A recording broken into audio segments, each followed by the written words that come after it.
Hi, this is Skullgirdle, and welcome to Undead Conversations with the Bellwether Syndicate.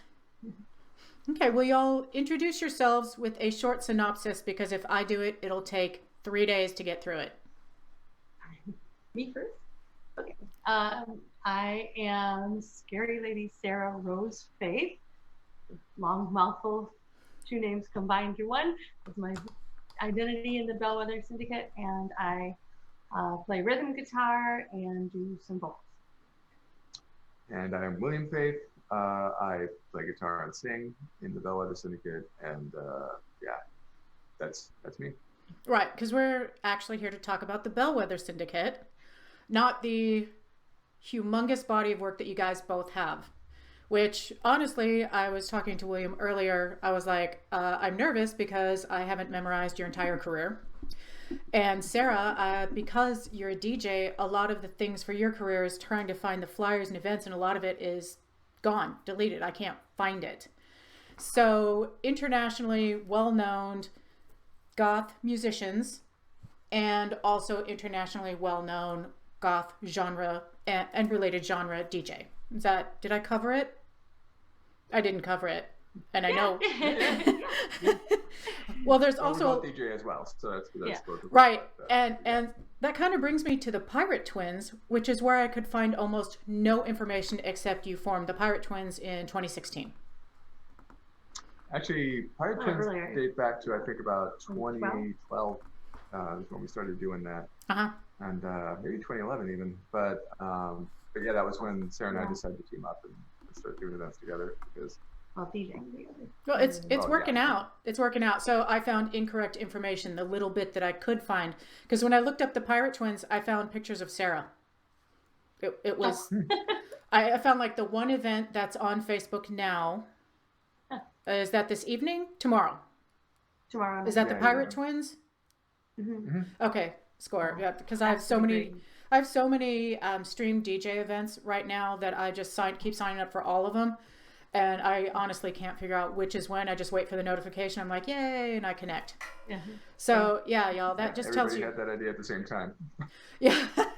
Well, personally, I love it. I love the online presence of the DJs, just, doing their stuff. And for y'all who haven't really been watching these, my perfect platform for it, honestly, is Twitch. It's been fantastic. The worst, I think, is Facebook.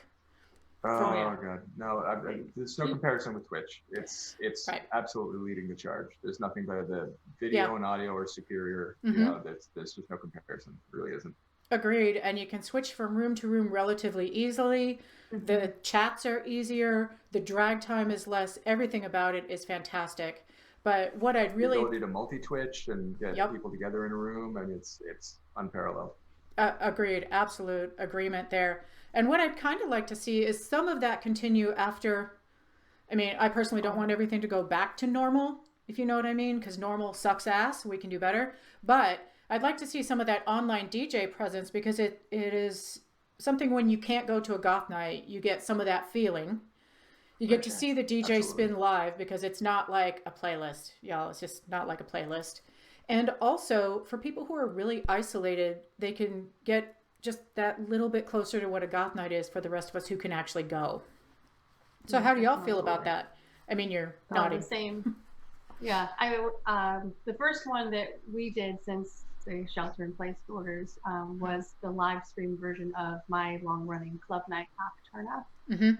And it was fantastic. And we had almost 800 people at one time, and more over the course of the evening, but at the peak. Wow. People at once.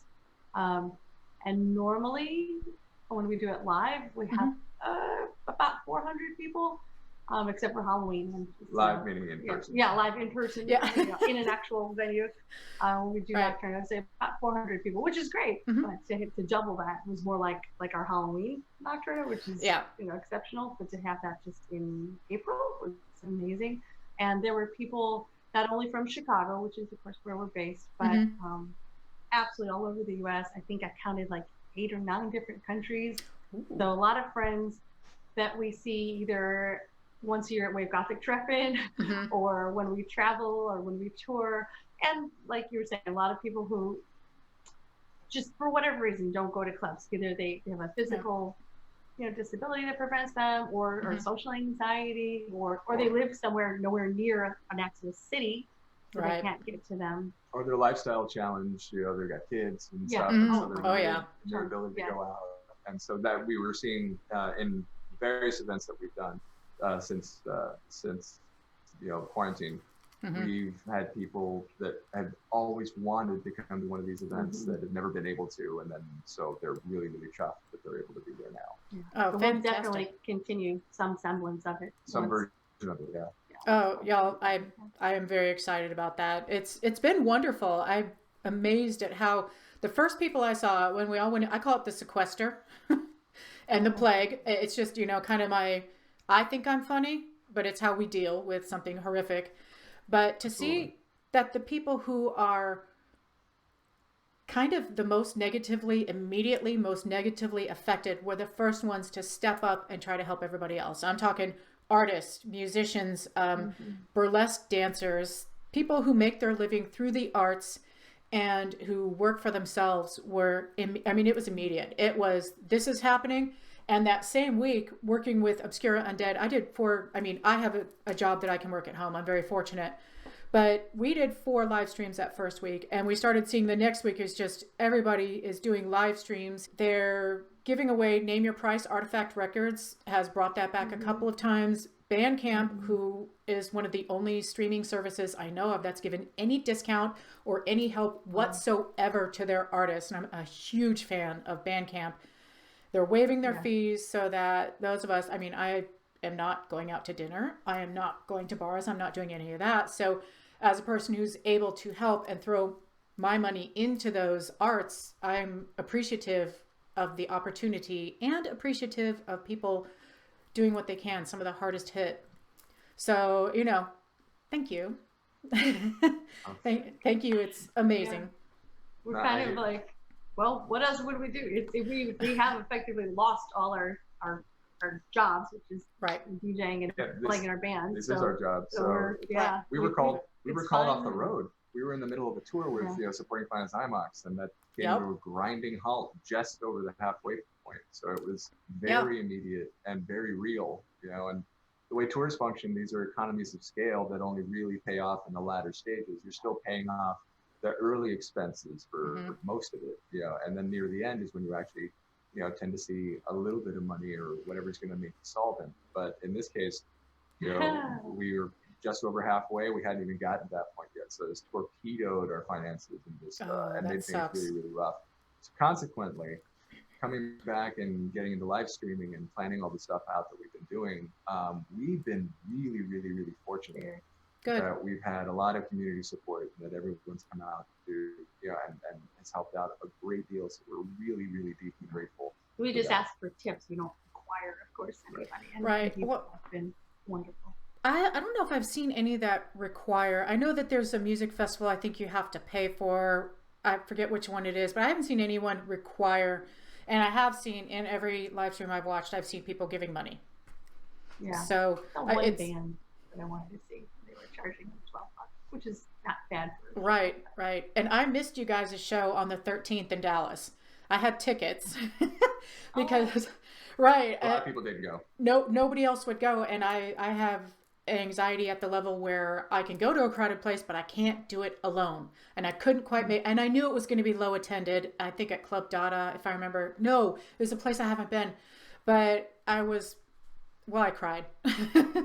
Oh, because I've been lucky enough to see both bands. You guys are a headliner to me, but I've been lucky enough. You saw us the year before. I did at Vegate, and most of my friends who went thought that was the standout performance. And Saturday night, you saw how incredible it was because you were in it. But the Bellwether Syndicate was just about everybody's favorite that I was with. That's like 15 of us or so. It was an excellent performance. So give me a fangirl second here. Y'all watching this, if you have a chance at all, if they're ever close enough to see the Bellwether Syndicate live, I urge you to go. Because when you see a band and they're as good as the album, that's great. But when you see a band and they bring so much more that you can't even conceive of it. It feels like being in a very fast merry-go-round with lights popping everywhere. That's what it's like to see the Bellwether Syndicate. So, okay, fangirl off. But yeah, well, it was good. And you know, the sad thing is during the whole Bandcamp thing, I already have everything, so I couldn't just go. Yeah. I looked at all my favorite bands. I was like, well, what can I get? But I have this already. That's our fault. I do. I mean, well, seriously. We're neck deep in trying to finish up the record. So right. Well, 10 songs almost there. Okay, so yeah, that's my next question.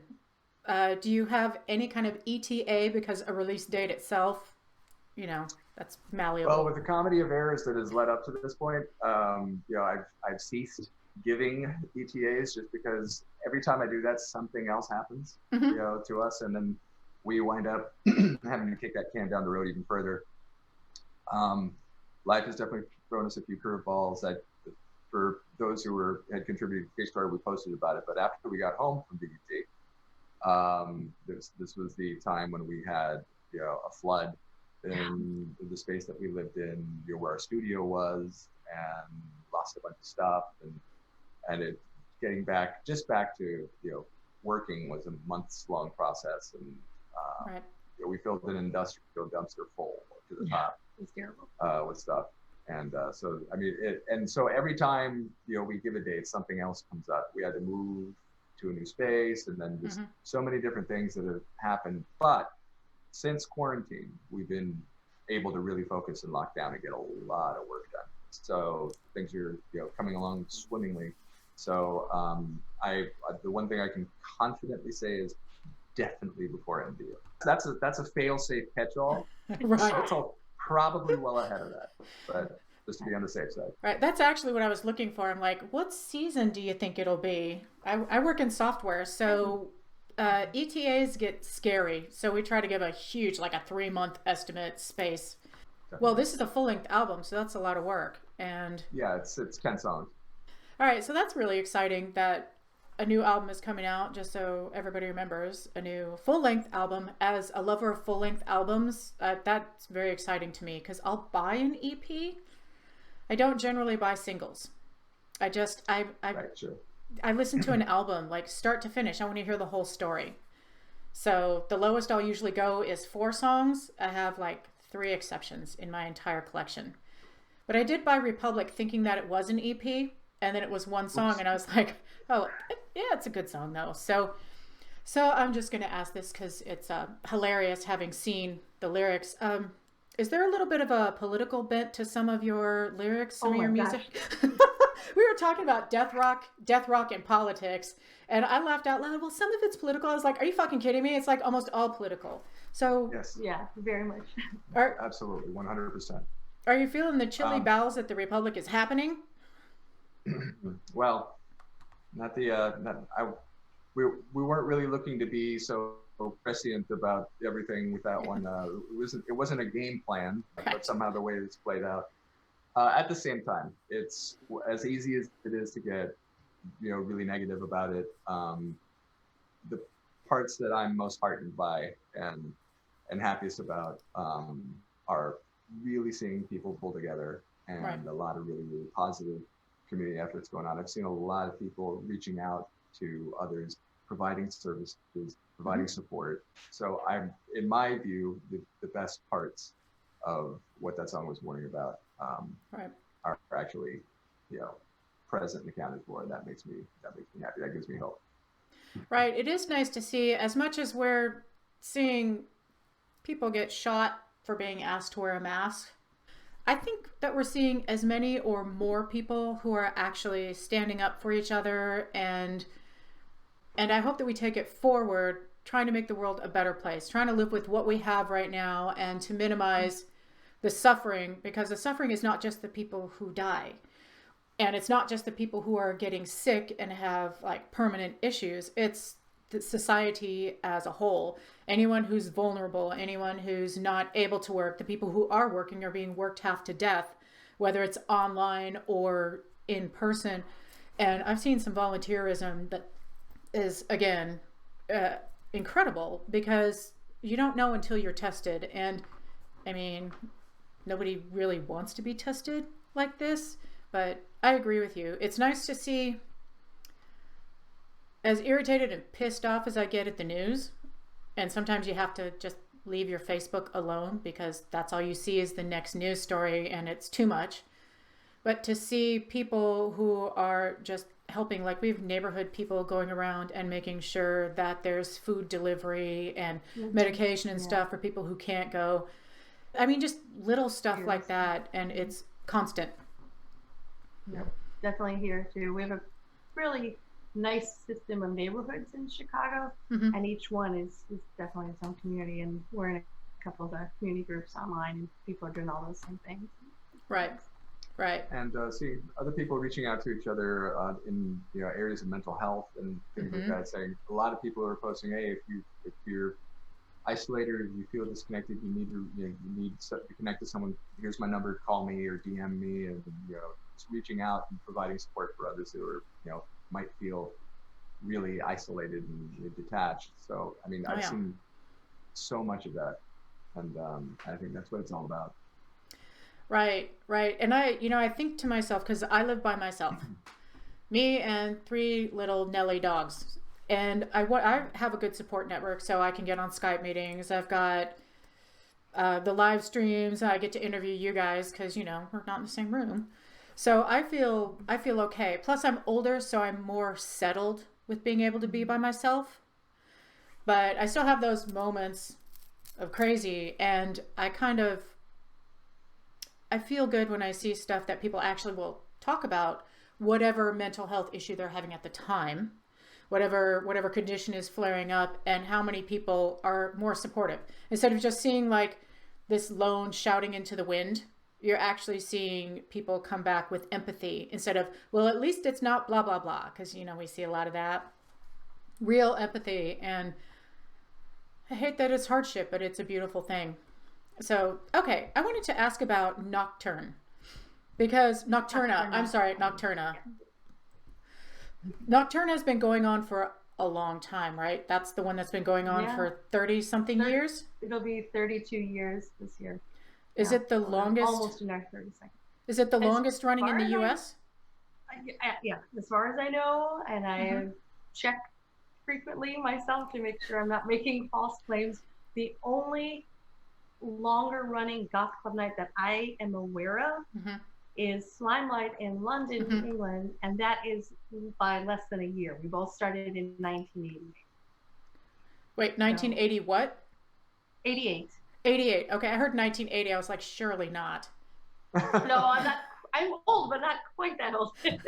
Well, y'all are the same age as I am, so I was like, wow, 1980. Wow, you were sneaking in to do that show. Have you ever guest DJ'd at Slimelight? No, in the 90s, I spent a lot of time in England, so I was going there a lot, but I never did DJ there. Where's the weirdest place that you've been invited to DJ? Oh my God. I mean, you can't say a wedding. You can't, unless it's a fucked up wedding or something. I've DJ'd a lot of weddings and varying some degrees. Fucked up weddings. Yeah. Yeah. Some very fucked up weddings. Gosh, so I've DJ'd some weird events. Actually, what is the weirdest? I DJ'd in the party room. It's no longer there, but of a Mexican restaurant in Chicago. And people used to call it the big sombrero because it wasn't called it, but it was a gigantic, like a 10-foot wide sombrero on the outside. And that was kind of weird because it was not, a traditional club by any means. And people from downstairs that were eating kept wandering up and asking for things like Sade and stuff. It was just very, but, they thought that you were the evening's entertainment at the restaurant? I think so. So like, hey, can you play the Macarena? Right. For me, I think it would have to be, I played an old like beer hall. I DJ'd a set at an old Polish beer hall in Bolkow, Poland that still looked like a beer hall, and it was connected to the Castle Party Festival. But they put me in this room, and it was just like, it's very odd. It just had those big long wooden tables and everything, and it was yeah, it was peculiar, but still managed to make it fun. That reminds me, I forgot. When I was living in Berlin, I DJed at an Italian restaurant twice. They wanted it to be a monthly thing, and absolutely nobody gave two shits about it, so it only lasted twice. And they wanted me to play trip hop, which is great. I love trip hop. Mm-hmm. But it turned out to be absolutely pointless to have a live DJ there while people were eating dinner playing trip hop. Yeah, that's fun, but weird. Yeah, it seems like the Mexican restaurant might have been more suited to it. There's always some weird gig. So when you're playing with the band, where's the weirdest place you played with the band? Bellwether? I'm gonna go with Beloit. Oh yes! Yeah. Oh my gosh, that was Illinois. Very. No, Beloit, Wisconsin. Oh right. South Beloit is Illinois. Yeah. Yeah, really small. Mm-hmm. We were touring with a foreign resort, and we were out doing a bunch of Midwestern shows together. And they had played there before, and they said, "Oh, we got to go back to Beloit. This place is amazing." Great. And so we got there, and it was like it was a college student union clubhouse. Yeah, it wasn't a club. It was all like plywood paneling, and they sold ice cream and soft drinks. No. It was chips and soft drinks. So we were all so we were all like. But they had ice cream in cups, the kind of the wooden. Oh my god!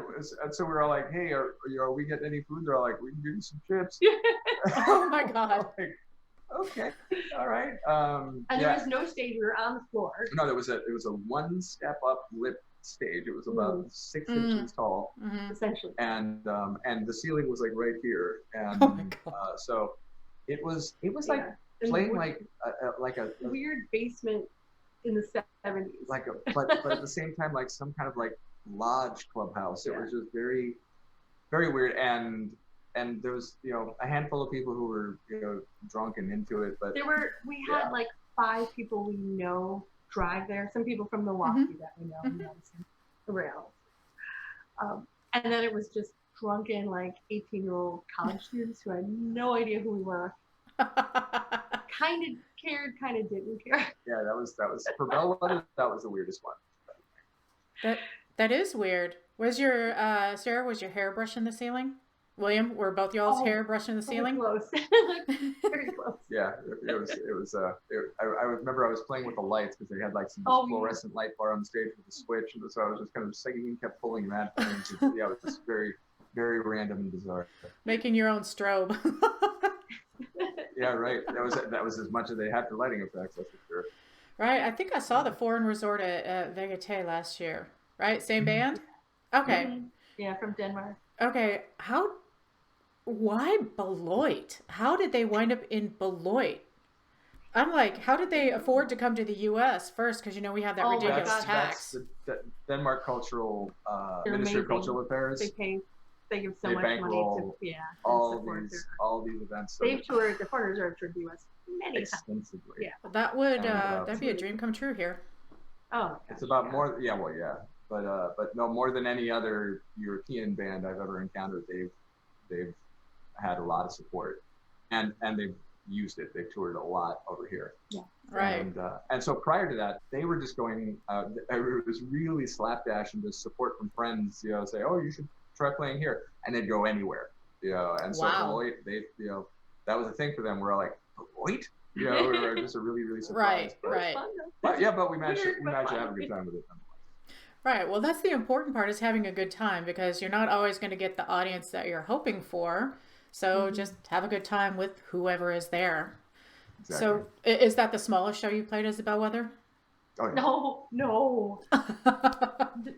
Nebraska with Strap on Halo and Foreign Resort, the same tour. I feel like it'd be more people. Oh, no way. Okay. No way. That was what's the town? It was that was Omaha, Nebraska. Omaha.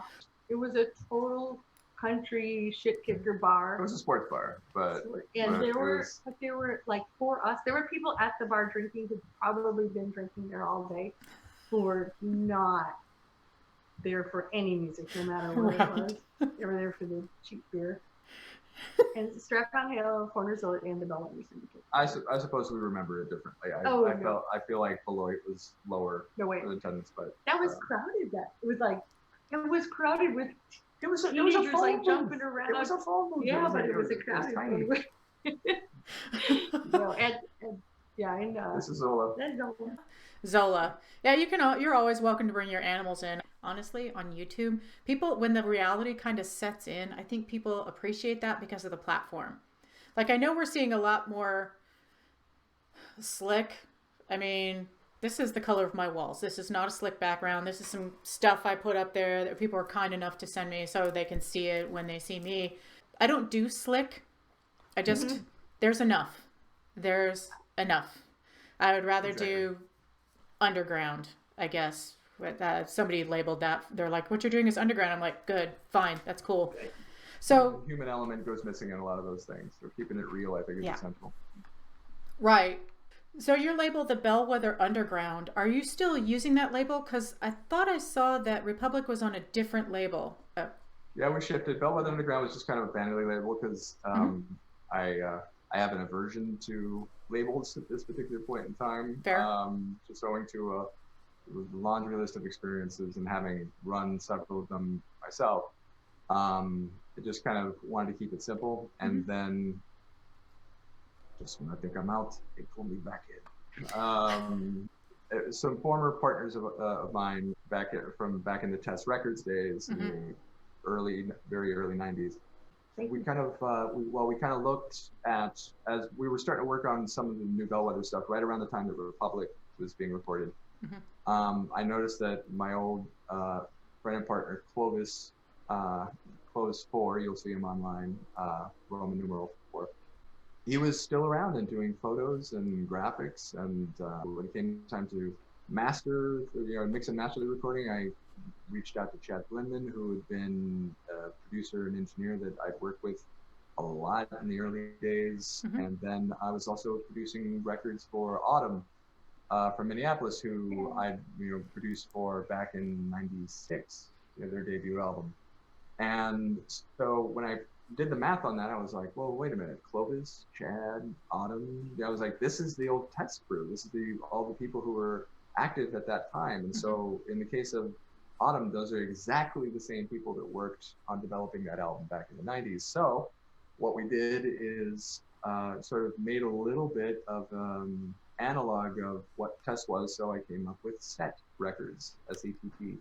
And that's a slightly more enhanced vanity label that is basically in place to release music by artists that we're close to and we know what we believe in. And so that was Autumn and Bellwether and Mercury's Antenna, which is my sisters Cindy Coulter and then Drew from Disascension and Eric Scheid. That's their project. And so it just connects back to that old Test family, but with the goal of branching out and moving on and bringing in some new acts and stuff as we go forward. So that's what's in the offing for the future. Oh, that's exciting. And I think if you have a label and you're going to put, it's a label of love because it's a lot of work, I think you should really work with acts that you believe in more than acts that you just think will make you money, because you might as well be the corporate empire. Right, exactly. And this is really, it only kind of carries the name of a label. It really functions in a very different manner, in as much as the split with the artists is 80-20. They keep 80%, we just take 20 for overhead, and we're really there just to provide guidance and support and the economies of scale that come with having a label. So we have access to more people because and deeper discounts on pressing and stuff like that, so we can offer those things and make them available. So that's really the goal, and offer just support, promotion, and some advice where applicable. So are you guys trying to produce with your artists? Are you trying to produce things on vinyl, because that is the #1 platform right now, I think? Streaming aside, right. I mean, streaming is king, and that's not going away. But we are doing vinyl releases. And we have not yet. Right. But it was already promised with the Bellwether Kickstarter that we're doing vinyl. Okay, well, yeah, we have had a little bit of a pandemic to put a monkey wrench into everything. So, and a vinyl factory fire. Yeah. Yep. That shut down. Yeah. So I was like, it's getting weird. So when I see them come up and if I can afford it, you know, it's expensive, but you know what? The way I personally, for me, I listen to albums. Like when we were kids, because y'all are probably like me when you'd sit around and listen to albums, even as little kids, story albums, if you had those. 45s, like listening to your parents' 45s until they figured out what you were doing and took them back. And just sitting around listening to music and just talking or hanging out, or my favorite, lying on the floor with your head between the two speakers because I didn't have headphones, and playing a little bit louder than you should be, and just experience the music by itself. And I don't think that streaming, even though I still listen to albums streaming, it's just not the same, because I can't just go over and grab something and look at it real quick to see what the track is. On streaming, you have to like spin around, go get your phone, or look it up online. And I find that I prefer vinyl, and I don't know, maybe it's just memories from being a kid. So that is very... The tactile experience is missing for sure. Well, and the big pictures. In your hand. And then the large format as well. Yes. Kind of irreplaceable, and I realize it gives all this that kind of get off my lawn tint. But that's how we came up. So it's kind of hard to shake all that off. Right. Yeah, but young people are buying vinyl too. It's not just the old people. Yeah. It's kind of like, it's like you have to make the decision. Can I buy these 3 things streaming? Because I don't buy songs again, I buy albums. Or can I buy this one band or album on vinyl? And so I kind of go back and forth with choosing one over the other, because I want all the music all the time, but I only have 2 ears and 1 life. So you got to choose a little bit more carefully. Okay, so something that the audience has no concept of being able to know happened is we originally scheduled this at 4 o'clock. We're doing it at 5 o'clock in the afternoon, like anybody knows. I'm sitting here in artificial light. And we had to push it back because William was in a permaculture workshop. So, do you like to garden? That's definitely part of it. And for me, it's permaculture. The gardening picture is, I think, what most people connect to, but it's actually much broader than that. It's sort of a system of designing sustainable human habitat, and that is everything from home to city to even larger scale. I've been involved in that since about 2006. I came to it from social activism. That was kind of what brought me in. And I first saw a video of a bunch of Mexican punks doing this thing called permaculture that a friend of mine had put together, this sort of curated videotape for me, for people who remember what those things are. And so I just Googled permaculture. All this stuff came up, and the Mexican punks were going from like village to village, teaching people how to treat polluted water, and a lot of the government was building these like concrete brick buildings, and a lot of the children were inhaling the concrete dust, and it was getting into the lungs. It was really bad for them. So this group of Mexican punks and these Aztecs were going around teaching this thing called cob, which is sand, clay, and straw mixed together, and using it as covering over the wall, and which was ameliorating that problem. And so I was that really piqued my interest, and ever since then I got involved in that. And so that's, designing from how you design your house to garden to city to community systems and social technologies. So everything from, sociocracy and holacracy through to transition. The transition towns movement has its roots in permaculture, and so designing sustainable cities. And so I've been involved in that, like I said, since 2006, and I started teaching it in 2007. And I was doing that in Los Angeles, where I was from, where I was living at the time. And then since I got to Chicago, I became active in the community here, and I've been teaching and practicing since that time. So that's still a huge part of what I do. And so things are expanding in that area, all the way through to an intentional community project that Sarah and I have been a part of since 2015. So yeah, we do workshops, we do courses, and the next one that we're doing, shameless plug, will be on Saturday, May 30th. We'll be doing a free primer. That's a 90-minute thing, which is on Zoom as well. We've got links on Facebook and all that stuff. So. Okay. So for people who are curious about what it is, there's your opportunity.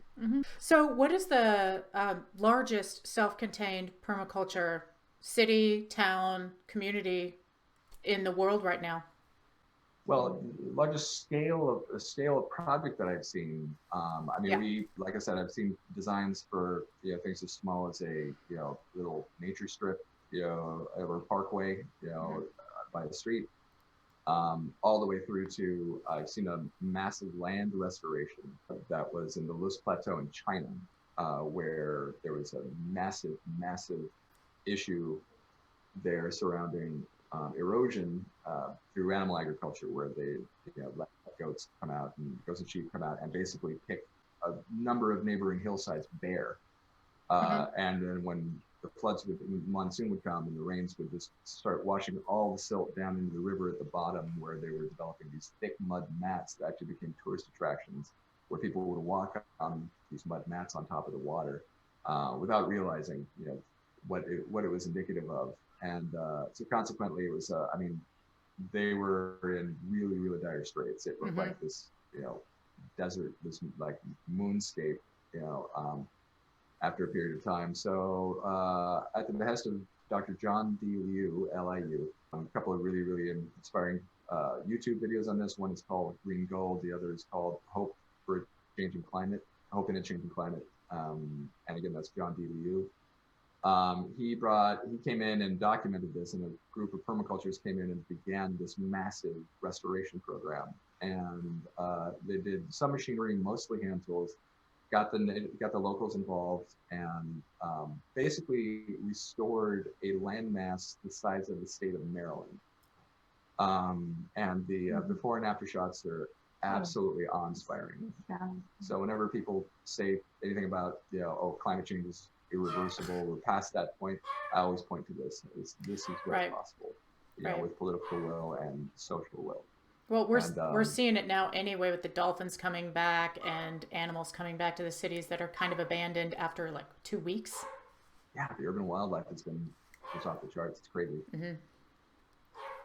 So, yeah, that's the biggest thing I've seen at that scale for sure. That's large. Huge.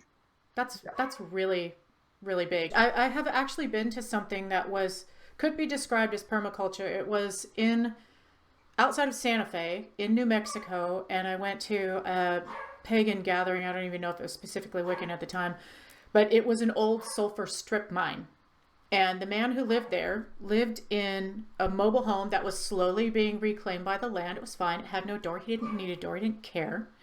And he was friends with all the squirrels, etc. But when he had moved there, it was completely bare. And after 20 years, he had wild yarrow growing in this strip mine, and you could barely smell the sulfur.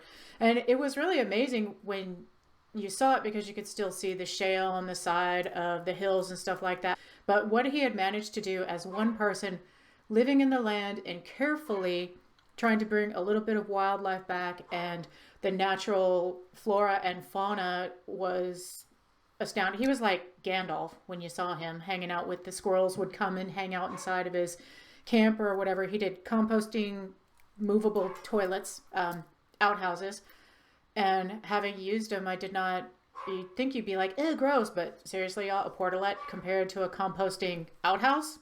Use the composting outhouse, y'all. He is much cleaner. So it's very heartening to see more of that happening, and I had no idea there was a project that big. Yeah, you can fix a lot of stuff. But here, when people try to put a garden in their front yard to use what land they have to try to help with, for me, I have soil erosion and stuff like that, they get mowed down. Cities will mow down your garden as unsightly. And I'm like, well, how is that ugly? That's cultivated plants that are in geometric patterns. How was that bad? That's where you get to be a pioneer and start pushing the envelope, and that's the social permaculture part of it, where you start to have to get groups of people together and other concerned citizens that want to do this and push for changes in local legislation and what's allowed in yards. So it's an uphill battle, but it's the one that's in front of us. It is. And when a house on the road goes up for sale, you're more likely to see if somebody's got their front yard as just a meandering flower garden with local flora. That's likely to get mowed, or there's going to be griping about it because someone's trying to sell their house. And we have to have our perfect little AstroTurf looking fake lawn. The industrial lawn. Right. I have a dirt lawn where things don't really grow except for giant trees, and I don't care. Just like, it's fine. That's how it is. Giant trees. Thank you very much. Right. I have a wild rosemary that has bees every year and robins and stuff because I just refuse to do anything other than mow enough for my dogs to poop safely because they're all short. Going back to, and this is actually a question for both of you because you both have so much experience in the goth and related music culture. We're in what some people call a wave. Some people call it third wave, fifth wave. As DJs, you guys probably have better definition of the music than I do because I'm like, do I like it? Yay. But how do you feel about the current, I'm trying to think of how to say this, the current state of what is called post-punk? And I know that that's a huge open-ended question. And I know that we have some good and some bad, but I'd like to hear how y'all feel about it, having participated in this for so long and having been in, for William, in some, I'd say, relatively people have heard of some of those bands you played in. But, right. And, you know, groundbreaking music. How do y'all feel about where the subculture is going musically? And specifically post-punk, because post-punk is exploding. In Dallas, we don't really get much else. Well, I think, like you said, there's some things are better than others. There's some things that are being presented now as new that sound exactly, and I mean exactly, like things we've heard since the 80s, and I wonder what is the point with that. Personally, throughout the 90s when I was DJing, because I started in the late 80s, there were definitely some kind of copycat bands that I would play as a DJ, because they would get people dancing, and they hit all the right buttons for people who maybe didn't experience the first wave of those bands. But now that it's like the fourth or fifth, like you said, wave, I would like to see more unique sounding things that still hit those buttons, of course, but that you can't say, well, I might as well just listen to band A who did it perfectly the first time than band W that is just trying to sound exactly like them from what I can tell. Right, maybe just remaster those old albums so that they have the modern smoothness of sound. Yeah, production values. Right. But there's so much great music out right now though in post-punk. I mean I try as hard as I can to keep up with it just as a music fan, but also because it's my job. Right. And it's really hard. There's so much. Oh my gosh, there's so much stuff that I love. I feel like I'm having a hard time keeping it all in my mind at once.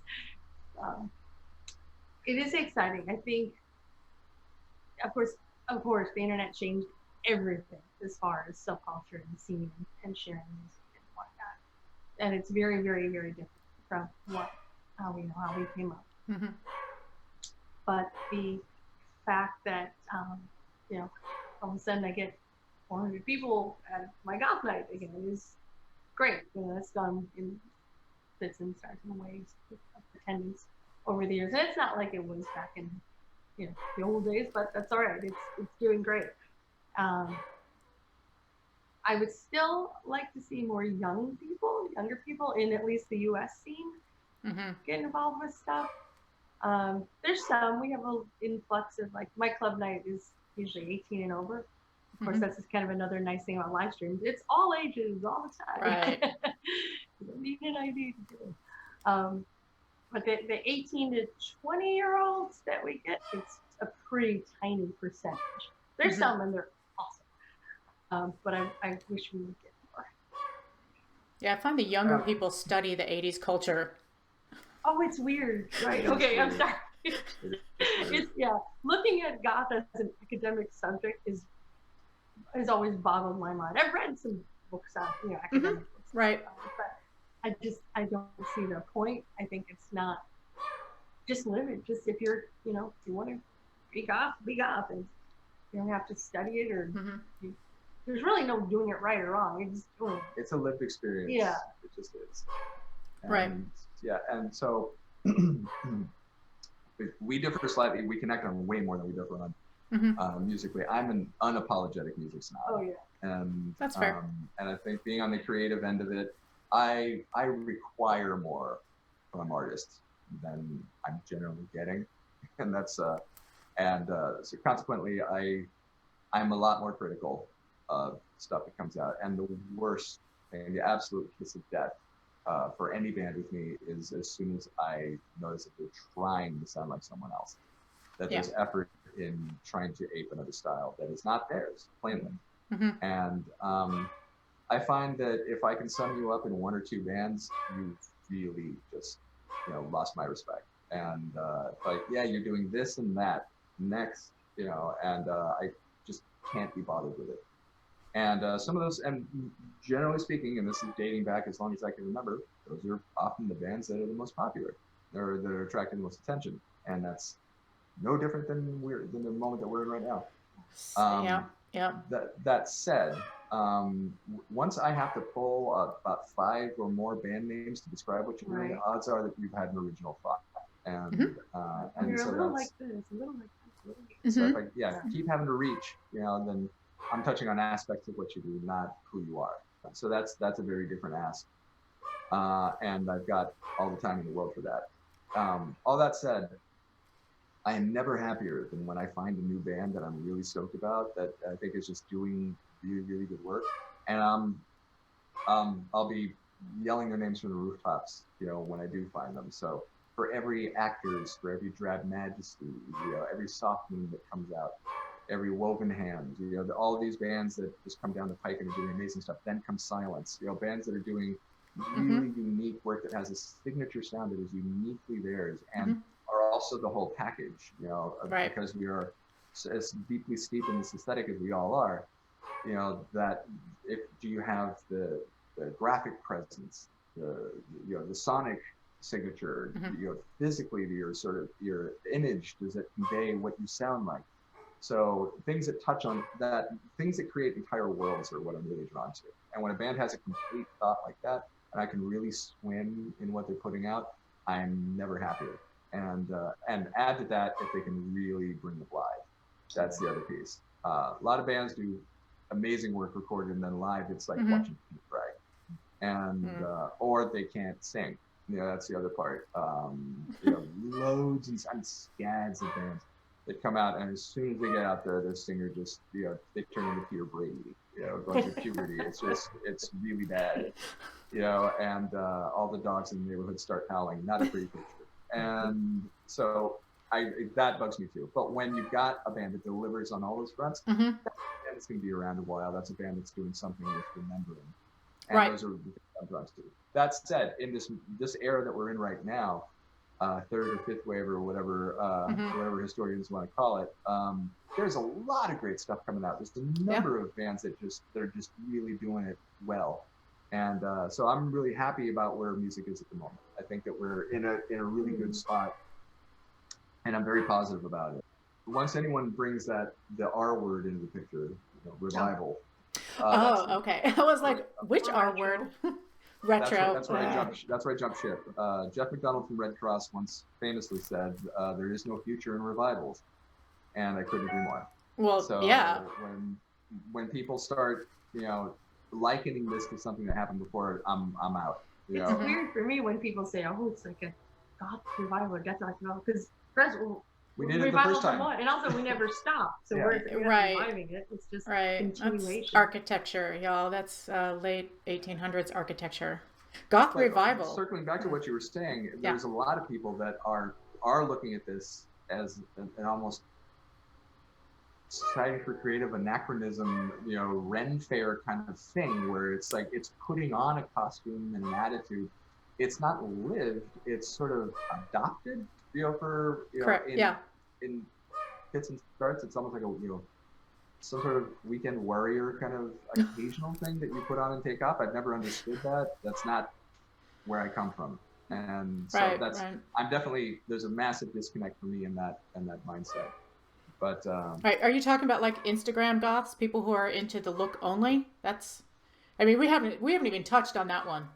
No, that's I mean, God, we could the convention that we get off to around some of that stuff is just, it's epic. Yeah. But well, kind of what you mentioned earlier about like the being more the underground, you know, more authentic. Right. Yeah, I see so many. I mean, squarely beautiful people posting their pictures with like perfect makeup and, you know, all these techniques and blah blah blah.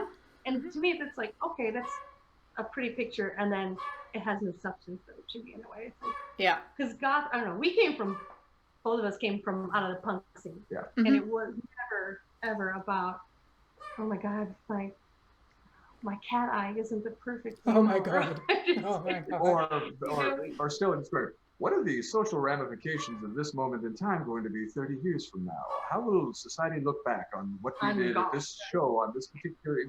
There's no such. Right. You weren't even thinking about tomorrow. You were living in the moment. That's what it was. Yeah. You're drawing stuff. And if, you know, if someone else's version of that is different, you know, that's fine. Right. It's just not. Well, it's not where we come from. Well, it's weird to see someone specifically say, "I want to be goth." And of course, you know, when they fight about why they're goth because it's a feeling, you're like, okay, I was a person who was like, don't ever use that word in the same sentence with me, ever. It never really leaves you, but I was, you know, as a younger person, and I talk on my stupid channel all the time, I was treated like shit by the goths I knew, like complete shit. Like as a person who was not rail thin and was a little too enthusiastic for a jaded older teenager, 19, 20, whatever, when I'd ask somebody where they got something, I'd get this look. I mean, wow, really? No lie. At a store, Chicago. At a store, I mean, I'm talking to people on the street and stuff like that. I had no idea that Clan of Zymox had anything to do with those people. I had no idea that Bauhaus was, it just didn't really sink in, I guess. And I know I liked things that were gothic, and I'd look at magazines and stuff like that when I was, of course, not talking to anyone goth. And it was all looks. Like, I actually bought an old propaganda because I was like, oh, I haven't seen one in forever. And there's this huge modeling thing in the middle. I'm like, what the fuck is this shit? But I would try to participate in some small way, and it just didn't make any sense. So I finally decided, you know what, I'm just going to go finally had a job where I could go ahead and have this and look crazy. And so I do. And so I was just like, fuck it. I'm just going to go with whatever I feel like looking, which apparently is bright hair and crayon drawn makeup every day. But I don't get trad goth. That's the thing that I have a hard time with, especially in bands when they call themselves trad goth ever. Oh my God. I will listen to bits and pieces of the songs just to hear, because they sound like, okay, y'all know that cartoon Jem is truly outrageous. That's what the music sounds like to me. They sound like Jem is trying to be goth. And I know it's harsh to say it that way. It sounds like cartoon music, cartoon teeny bopper music. Yeah. Oh my God. In my estimation, you're being polite. Yeah. I've got a litany of expletives behind all that, but no, I couldn't agree with you more. And if you are referring to your music as goth at the moment, you're saying we're a goth band, and you're actually attaching that tag to yourself. So really high odds that I don't like what you do. I might like it. Right. Well, yeah, and I might like it, but sometimes people just do stuff. They are goth, and what they put together turns out to be goth. And some of the bands that I like are people who will kind of fight about whether it's goth or not. I find, well, the listeners, not the people in the band, the listeners. And sometimes those bands are a little bit more experimental, so they're kind of on the edge and they're a little bit more creative. And so people are like, that's not goth, that's too metal. I was like, okay, I'll just go listen to this. How about I like it? And that's the only requirement. You know, if it feels to you and you like it, that should be the only requirement for stuff. And once you start trying to create music for a genre or a label, I think you've missed the boat entirely. You have to write what's coming out of you, what's genuine, what's real to you, right? And then hope that other people like it. That's that's how I've always worked. I've never tried to appeal to one particular audience. You've just written what you've written. And in my life, I mean, I've written really unpopular music at various points. I mean, in my old band, Faith and Muse, we put out the Burning Season in 2003. It alienated half of our following just by being genuine, and real to ourselves. This is where we were, and so a lot of our audience didn't connect with it. We gained a new audience in some respects, and moved on from that. I'm remain proud of the record. I would have done anything different, but this is what being honest with yourself sometimes fails. And I don't know that a lot of bands have the wherewithal to do that, but I think it's important. Like me stepping back from being a member in the Bellwether Syndicate, but as a DJ, I wouldn't call our music goth per se. I think it's goth friendly, certainly, but we don't sound like. I mean, not that all goth sounds like that. Bad generalization, but a fair one, because a lot of the stuff that we're critical of is the stuff that does sound like that, and it's trying to sound like that now when that sound can beat to death. Yeah, it was old in the 90s, and another version of that really. It's funny because when I DJ, I have different nights where the music might be geared towards one element of goth more than the other. So for those things, I will stick like, okay, that sounds more like this. Doesn't mean I don't like the other stuff, or not even necessarily that I like everything that I'm playing, but it fits the mood and the feel and the direction of that, so the audience knows kind of what they're coming in for. That's fair. That's fair. Well, I can tell you can tell what music I like by who I interview. Because I don't interview anyone that I don't personally like. And then I call it goth and related genre, because I was listening to The Night Watch, and it gets to, is it Only You Can See Through Me or Only You? What is the title? Yeah. I mean, I know most of the words. All of a sudden, in the middle of the song, I think it's that one, where there is suddenly an early 80s rock guitar ballad sound in there with the guitar in that song. I don't know if that's what you were going for. The big sparkle? Or no? Yeah, it's called the big sparkle. Oh, with the 12 string. Probably. Yeah, okay, yeah, it's probably that. But seriously, it was right straight out of early 80s. I can't name a band, which of course is successful by your own definition. That's actually good. Right. But I was like, what the fuck, man? I just walked into something that felt so familiar. And I think that might be why I love that song so much. That was the first song that I grabbed onto out of the album. And I was like, is it that guitar? Well, it's also sweet. And generally I don't like the sweet songs, but that one I like. But I always have to point out when somebody does, especially something that goes outside of the strict genre, which I swear to you, it's the 90s that put the stick up the goth butt. But when it steps outside of that genre, like if somebody does an album and there's one song that has some metal shred, people be like, they're too metal, they're not goth. And I'm like, they're probably fine with that. I'm sure they're fine with you saying that. So I always kind of catch these things that are, especially in guitar styles or in vocal styles, because we all know the standard male baritone sounding voice with the second vocalist, ethereal sounding, more traditionally woman's voice.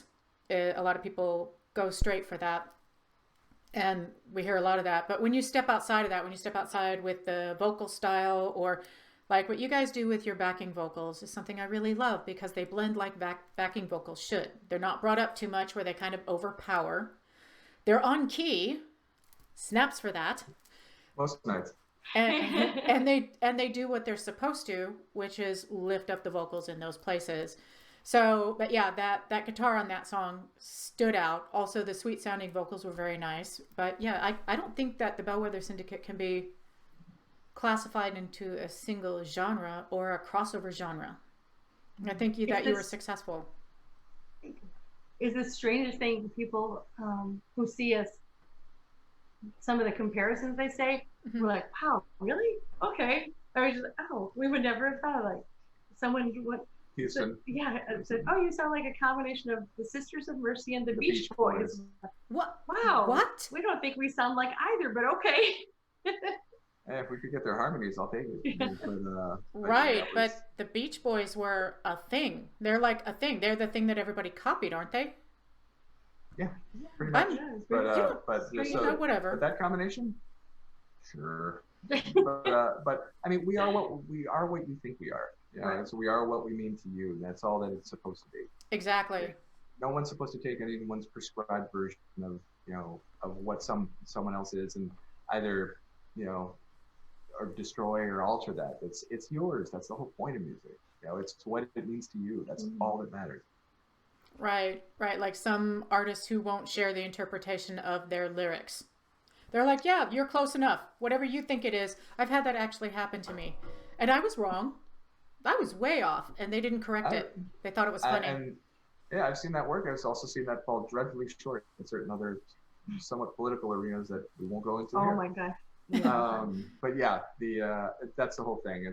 And sometimes it's a weird sort of cautionary thing for a lot of folks where, yeah, you may want to approach an artist and see if your interpretation of what a lyric was or what the inspiration for a song was, if that was where it came from.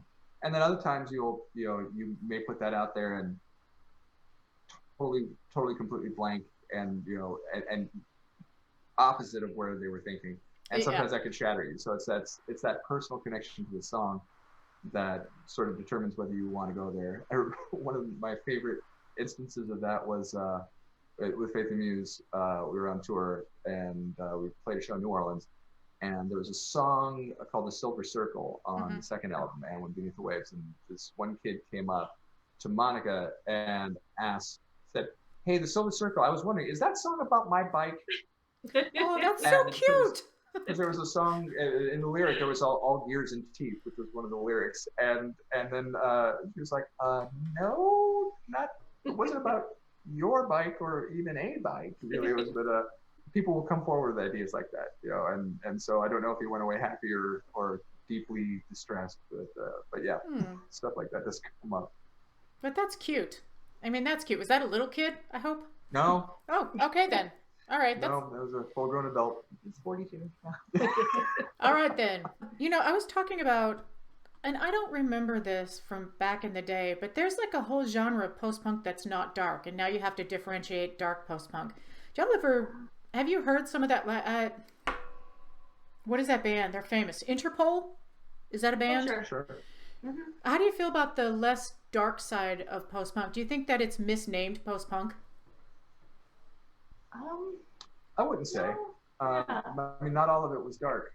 There was a lot of stuff that was. I mean, if you look at a fair chunk of Hill's work, Public Image Limited, there was a lot of stuff that they did that was on the poppier edge of it. Even going back to stuff in the earlier stage of things like the pop group, a lot of the things were more funk oriented than they were dark necessarily. I mean, Gang of Four as well. There was not all of it had this dark tint to it. So this is right. I think what people are calling post-punk now has a goth tinge to it. It's weird. It's kind of like what we called industrial music back in the 80s, which was the Neubauten, SDK, making music out of chains and things that like clang clang, not ooze. Right. And now post-punk is almost synonymous with what we would have called goth, I think. The way that people are using the term. Yeah. Or there's also a certain number of goth bands that just started calling what they do post-punk so that they wouldn't become irrelevant, or be viewed as such. Right. Well, there's goth bands that don't want to be called goth now. Yeah. Because they can't get gigs. Even if goth was labeled to them by their fans, by journalists, etc., I think in Germany they don't call themselves goth bands because they can't get a gig. They have to go with something else.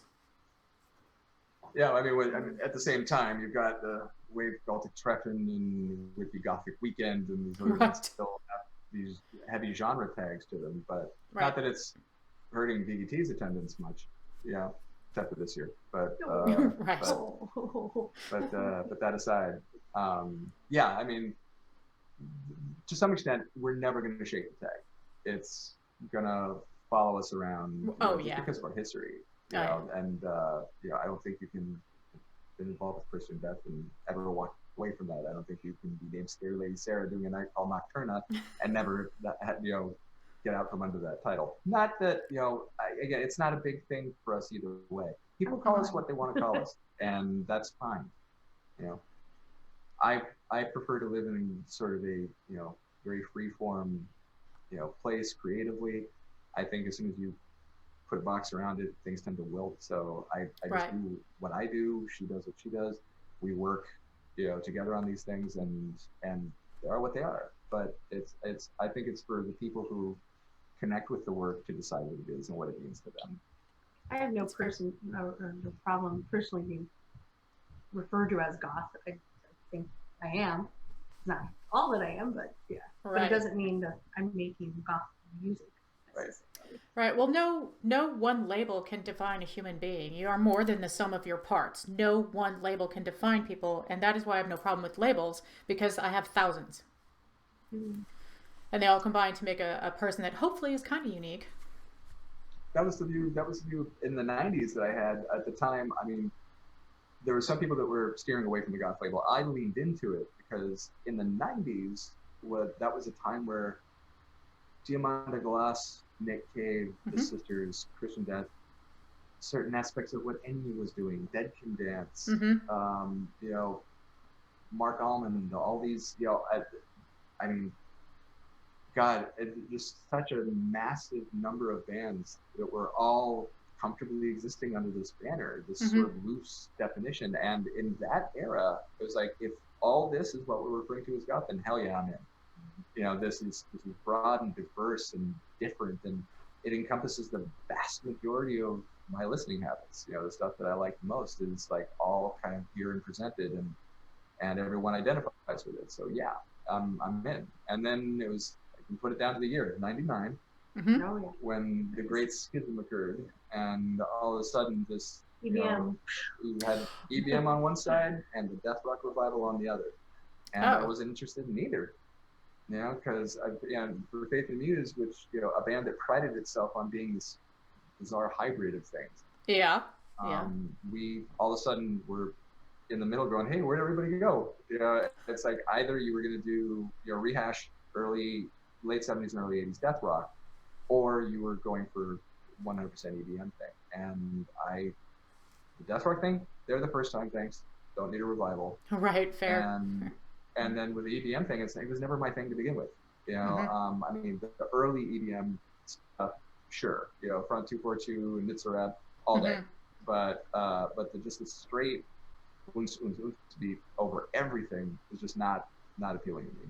So that was kind of what led to greener pastures and kind of trying different things, and that's when I started connecting with things that were outside genre and waiting for everything to circle back, which it's only in recent years, in the last decade, that I feel we have, where all of a sudden people have started, right? But at the same time, really diverse. There's stuff of all stripe and style that is being embraced and people are checking out. And that's where interesting moments in subculture come from. When Agreed. People are open-minded and not so reductive in their thing. I get that for I say journalists and DJs, but also like music stores, you need to catalog somehow where you can put something. But those labels to me are just a way to help us find something kind of like what we like. Kind of like guideline, not gospel. Right, and it's broad. I tell people when they're like, "Oh, I don't really like goth music. I don't like Bauhaus." I'm like, "Well, that's cool. There's only 40 years of music out there that you could be listening to. But yeah, let's go ahead and make it The Cure." Ironically, Bauhaus is a band that, even though seen as the sort of the brass string of all goth, at the same time, that's a band that wasn't the same from song to song, let alone from album. No, they weren't. That was, we went from lounge jazz to dub reggae to early industrial noise project to everything in the scope of what was it, 4 albums? Absolutely amazing catalog of work. And so I wish bands that were trying to be goth fans would take their cues from somebody like that. I agreed. That was a band that predated the term. That's what post-punk really was to me. Right. I always call them early gothic rock, but they can fit all of that. So they can be all of those things. But yeah, I think that a lot of the guitars were extremely innovative. The vocal style, wow. The more tribal sounding drums. I mean, it's just everything. It's just absolutely everything. I saw them in 2008, and then I saw, was it Kevin Haskins or David J. and Peter Murphy? Right. And they wailed the shit out of that concert. I was like, yes, because as you get older, most of us, our voice is still developing until you're about 60. You're hitting your height at 50 to 70. So, yeah, I expect your vocals just to get better and better. See what I can do. But I think that tour surprised people because they didn't expect them to be able to pump out that much energy. Anyone who's seen them live, they rarely disappoint. When they first right. performed in the late 90s. Right, yeah. And I think an early band that had less influence than I feel like maybe they should have is UK Decay. Because they were holy shit. But of course, in the US, we're scared to death that somebody might have an original thought or fun. And had they been able to unlock the US market, they would have had the same large influence, I think. Saw them at Vegete. Oh my God, had no idea. So another band to go see. One of those bands that I feel like what put a lot of people off was ABBA's vocals, which were an acquired taste. And so that seemed to be a limiting factor for them. Spawn's guitar work is just sublime. Really great band that straddled that line between punk and what would become goth, so well. And so yeah, I got all day for UKDK. Love them, but yeah, I think that there was ABBA's vocals could be divisive. So that's why I think they stopped short of what we all see as their potential. Well, okay, so I'm just going to ask this. As a person who was in a band who there is a lot of divisive ideas about, if you could guess which one. I have a feeling I know. What do you think it is about those vocal styles that are so divisive? I've only seen Christian Death once, and it was 3 years ago. So, I haven't seen... I would argue, no, you didn't. But that's what I would say. Said, I don't know that it's the vocal styles that are so divisive. No. I think it's actually the politics behind it and the personalities involved. And so there's just, it's the, what many of us will view as the just outright theft of another person's legacy and the watering down of something that meant a lot to a lot of people. And so consequently, yes, people do look at this from two different camps, and I'm squarely in one. And so that is, that's what's created that divisiveness. Now, for other people who, just aren't troubled by any of that and have no issue with it, fair enough. I'm not here to tell anybody how to enjoy music or, what they're supposed to do. I'm not in the habit of, giving orders. But for me personally, knowing what I know and having been through what I've been through with the people involved, I can't in good conscience support any of that. So it's not hard for me. A lot of people I've heard talk about that actually cite the music and the sound of the music itself. It's like the fire was put out, if that makes sense. It's just different. A lot of the people that I worked with Mephisto Waltz, that was Barry, and he was, his biggest part of Christian Death was post-Rozz. And so he, what he did, I'm credit where it's due. There was some stellar work that followed, but I just can't call that Christian Death.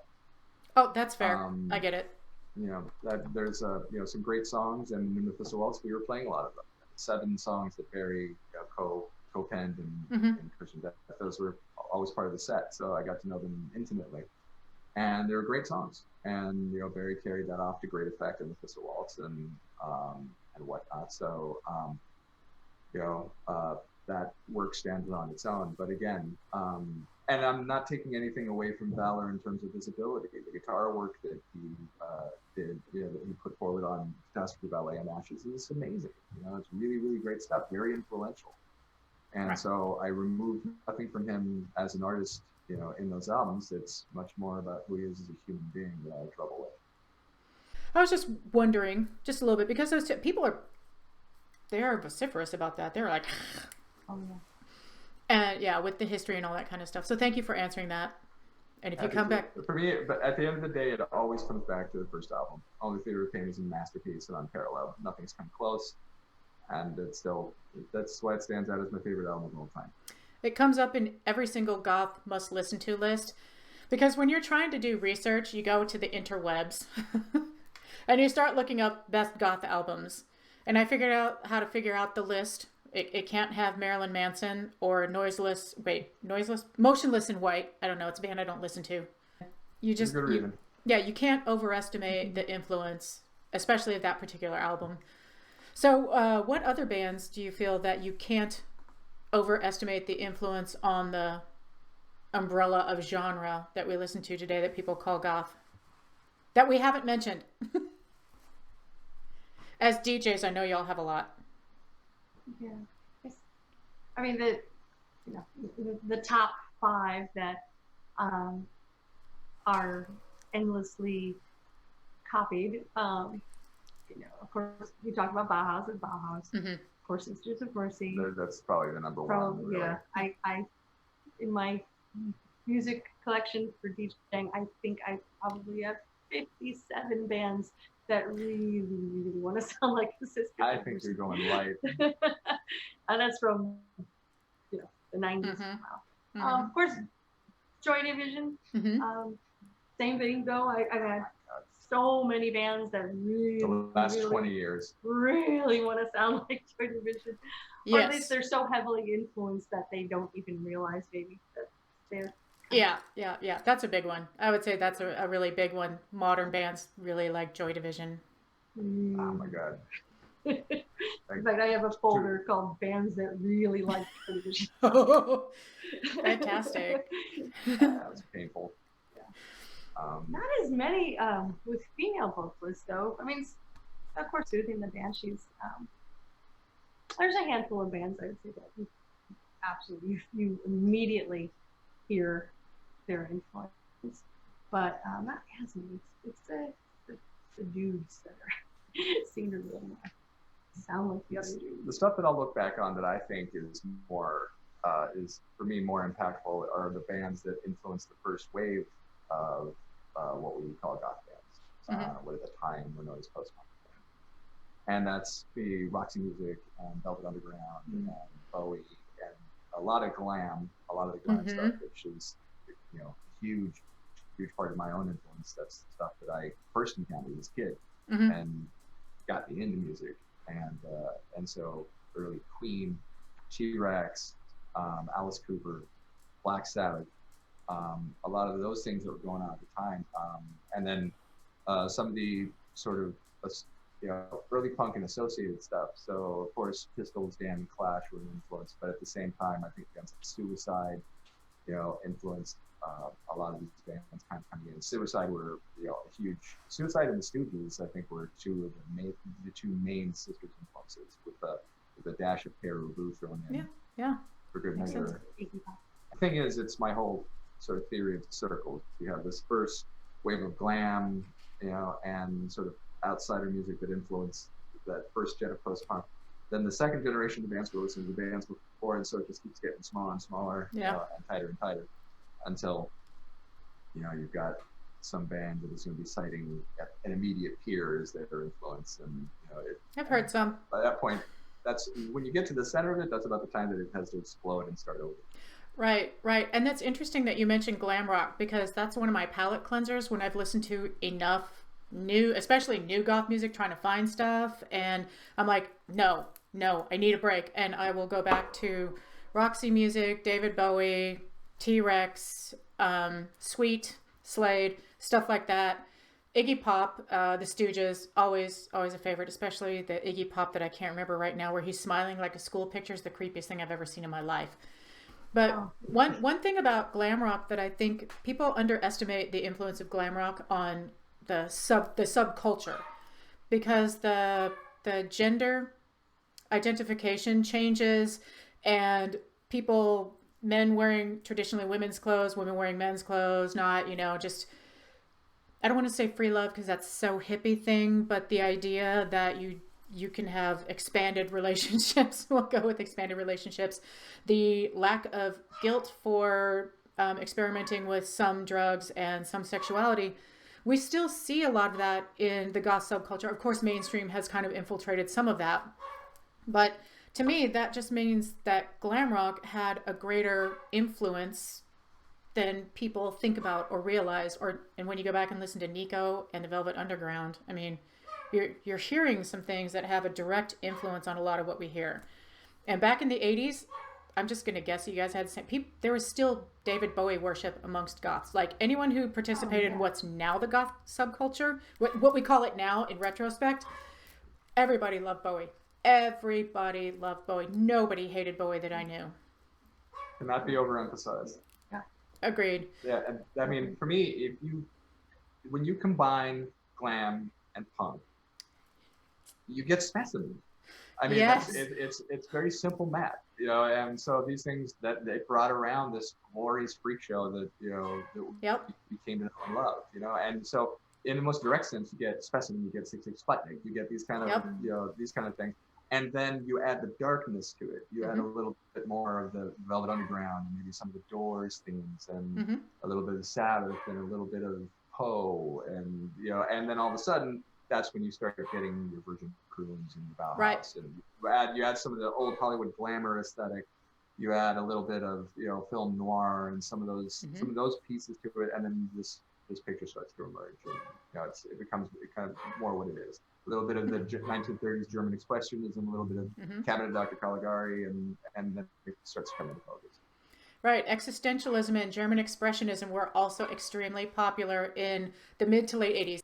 And so when I see all the Gothic architecture, and we have all lived in the castle, or, that kind of stuff, not that Dracula wasn't there, because Dracula's always been there, but the emphasis on those things, but no emphasis on Camus or Kathy Kolowitz, I'm like, where did it go? So I'm like constantly digging at that. Constantly. I'm like, come on, Franz Kafka, come on, guys.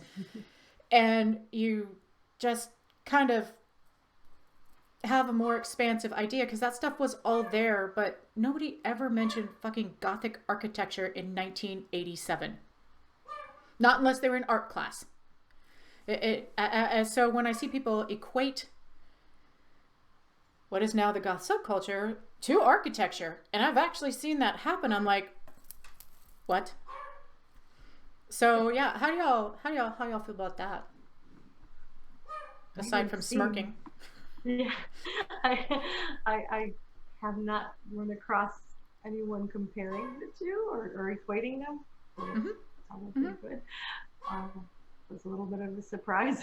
The Gothic architecture, I think both William and I have pretty identical tastes when it comes to visual aesthetics too. And architecture would be in there, and it's always been there, but I wouldn't say that that's part of the goth subculture. For me, they're intertwined. They're part and parcel. For me, Gothic literature, Gothic architecture, and Gothic subculture were all one thing.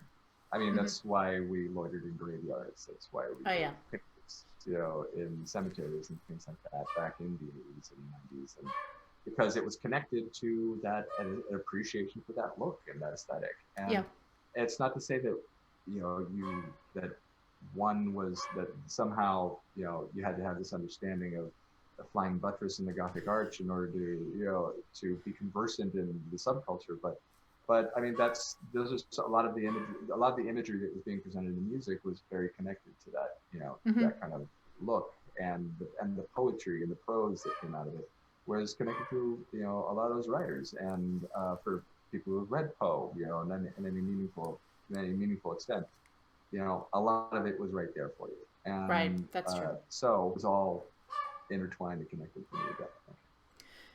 Right, and yes, Sarah, I have heard somebody saying that the Gothic architecture was directly related to the goth subculture, that it kind of gave it the name or something like that. So it's always been there. It's kind of like somebody expecting every goth to look Victorian, because back 1988, I think. I was at a party with a Victorian, I guess, revivalist is what you'd say. And they hung out with goths because goths accepted them. They accepted the way that they looked and wanted to wear the high necks and all that stuff. But it wasn't really considered part of the goth subculture. People wore some of that stuff. It was more easily available. People didn't shop in thrift stores like they do now. So you could actually get some of it. But it's really interesting where I've seen like whole scenes where everybody looks kind of Victorian. That's weird to me. I was one of those. Right. But everybody around you wasn't one of those too. There was a minute. There was definitely a minute there where the sort of Elizabethan and Victorian kind of aesthetic were pretty deep in there, and I saw my share of neck ruffs and e-collars and ruffly cuffs and poets shirts and all that thing, and Edwardian coats, and I'm pretty much just naming my wardrobe of the era for the most part, but that wasn't everybody in there. No, it wasn't. No, by no means. It wasn't everyone, but there was definitely a deep, dark, thick thing. Oh yeah. Right. But there are people now who mistake that you have to have some of that look, and who could blame a poet shirt? So simple. Yeah, it's the same reductive thinking that people think everything has to be one way, and, without even realizing that it's the variety that gives these things their legs. And any kind of longevity. It's what keeps us all interested. It's where you get more thoughts and more ideas and more innovation. Things have to evolve, otherwise they grow stale and die. Exactly. Kitty Cam. That's Luna. That's Luna. Luna, thank you. Oh yeah, I swear I'm kissing a bald spot in one of my poor little dog's heads. They're getting too many kisses. He thinks it's too many kisses. I don't think it's enough. Anyway, so what would you like to say to your fans? What would you like? It could be anything that you could say to your fans about literally anything. I will say thank you from the bottom of my heart for your continued support, belief, patience, and willingness to connect. You are what keeps us going. You are the lifeblood of any scene. And the nights that we get to be in the same room with you and connect over the glorious noise that we try to make are the most meaningful nights of our lives. It's why we keep doing this. It's the best part of what we get to do. And we appreciate you and cannot wait to see you again. I will just emphasize everything William said, and especially the patience, because we're going to get this album out sooner rather than later. Thanks for sticking with us. Well, you will. Well, thank you guys for talking to me, and I can tell now why you have pretty dedicated fans. I think I've never heard people gush over anyone like they do over you, Sarah. To the person. Oh, every person talks about how kind you are. And I met you guys at Vegate and got you to sign my shirt when you were extremely busy, and you were still extremely kind. So that is not unwarranted. So thank you. I appreciate it. And I'm so grateful for the time.